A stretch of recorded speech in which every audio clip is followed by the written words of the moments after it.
হয়, অদখম গোৰ্খা ছাত্ৰ সন্থাৰ বিগত 15 জুলাই তাৰিখে ধেমাজি জিলাৰ চিলাপথাৰত আমাৰ প্ৰতিনিধি সভা হৈছিল। এই প্ৰতিনিধি সভাই মোক সভাপতিৰ গদুৰ দায়িত্ব অৰ্পণ কৰিছে আৰু সোমৰাজ চুৰাণক সাধাৰণ সম্পাদক ৰূপে তাত নিৰ্বাচিত কৰিছে আৰু আমাৰ 48জনীয়া আমাৰ সমিতি, কেন্দ্ৰীয় সমিতি তাত নিৰ্বাচিত হৈছে আহিছে আৰু এটা শক্তিশালী সমিতি নতুন উদ্যমেৰে আহিছে আৰু অনাগত দিনত যি হিচাপে বিগত দিনত দেশ মাতৃ আই মাতৃক আৰু জাতিক যি ধৰণে সেৱা কৰি আছিলোঁ, অনাগত দিনতো তেনেকৈ সেৱা কৰি যাম। আমাৰ বিশ্বাস এজন ছাত্ৰ সংগঠন হোৱা হেতুকে আমি ছাত্ৰ ছাত্ৰীৰ কাৰণে বহুতো কাম কৰিব লগা আছে। বহুতো সমস্যাটো থাকিবই, জাতিত বিভিন্ন সমস্যাটো থাকিবই।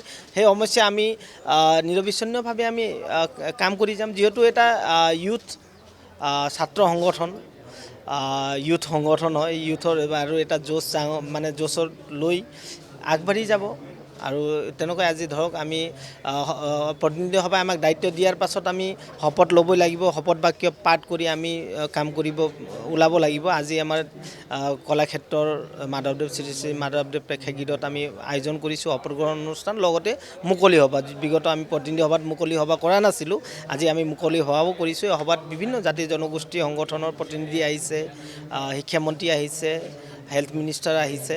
তেখেতলোকে আহি আমাৰ আশীৰ্বাদ দিছে। আমাৰ বিশ্বাস যে অনাগত দিনত আমি নতুন উদ্যমেৰে দেশ তথা জাতিৰ আমি কাম কৰি যাব পাৰিম।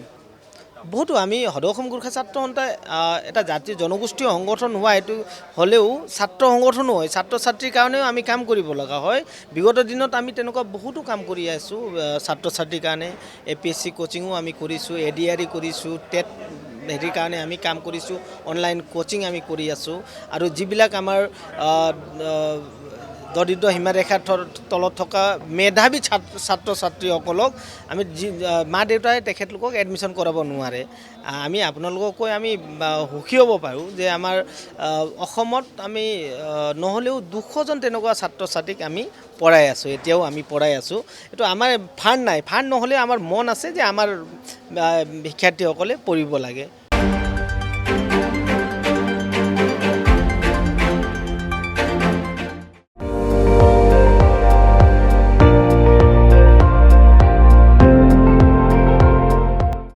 আপুনি চাই আছে ND24, সৰ্বশ্ৰেষ্ঠ নহয় সৰ্বোত্তমৰ দৌৰত।